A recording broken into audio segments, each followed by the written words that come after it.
Hello, welcome to Accounting Yard YouTube channel. Today we'll be talking about withholding taxes and what you should know about withholding taxes. So we're trying to bring a little bit of practicality into how we see things in terms of withholding tax, how from what we learn in our ICANN or professional exams, right? Now what you should know. Now it's very important first we know who the vendor or supplier is, right? And it's also very important that we know what rate should be applied when deducting withholding tax. Now, these are actually dependent on certain information available to you. The vendor, for example, it's good to know, one, what business is the vendor into.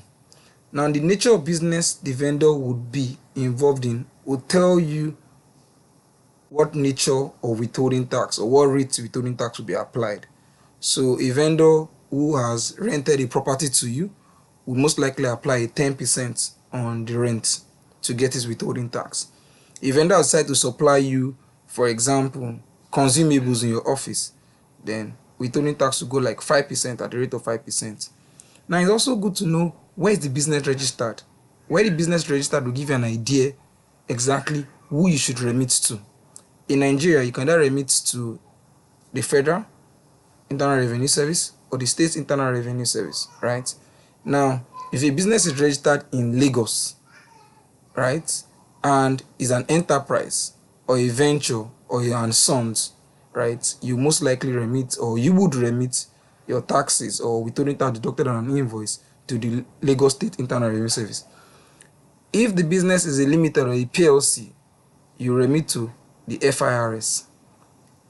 So it's good to know, one, what business the vendor is into, where is the business located, what is it registered as. So some key things you should take note are the RC number, TC. So RC is like registered number, right? When you see RC, it's most likely a limited liability company. Now this was extracted from PwC tax card where they list the various possible transaction or contract you could have. If it's dividend or interest or rent, right, it's 10%, whether individual or company. Now, if you notice, if you go through your bank statement, you see whenever the bank charges you interest, income, they deduct a 10% on that income as withholding tax. You can actually recover that from the tax authority. So you hire an equipment 10%, commission, consultancy, and technical is 10%, contract is 5%. Take note, here, if it's a company, it's 10%, if an individual, is 5%. So if you are dealing with an audit firm, for example, right, where you have JAW and Co.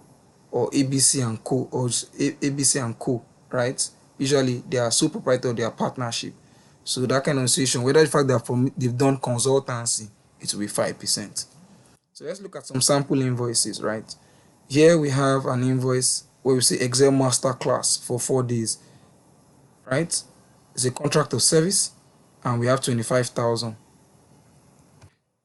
Now first, take note that it is a GC, is limited, right? Meaning that it should be remitted to the Federal Inland Revenue Service. Now it's a contract of service and withholding tax will be applied on 25,000, and in this scenario is 1250. It's just a mere coincidence that your VAT and your withholding tax are the same thing. Take note, they are not the same. This is another example where we have professional service for accounting system setup. So who is the person we're delivering that service to? GC Limited. The contractual value is what? Is 1 million, like you see here, and we'll see that you have VAT of 50,000. In this particular case, you apply 10% because it's a professional service on the 1 million. So that's 10% of 1 million, which is 100,000. So 100,000 is the withholding tax here. Third example, this is GC Enterprise. It's enterprise, meaning that it's an individual or it's partnership. In that scenario, first, it will be remitted to the State Internal Revenue Service. Now, the second thing you will take note is that there's a reimbursable of 250,000 and the person has an agency fee of 10%. In this scenario, the contractual value on which you apply withholding tax on will be the 25,000 and not 250,000. Take note. And the withholding tax will be 5%. Because an enterprise will remit to the State Internal Revenue Service. Thank you for listening. I hope you've learned a lot. Watch out for the part 2 of this where we'll also cover some other sample invoices again.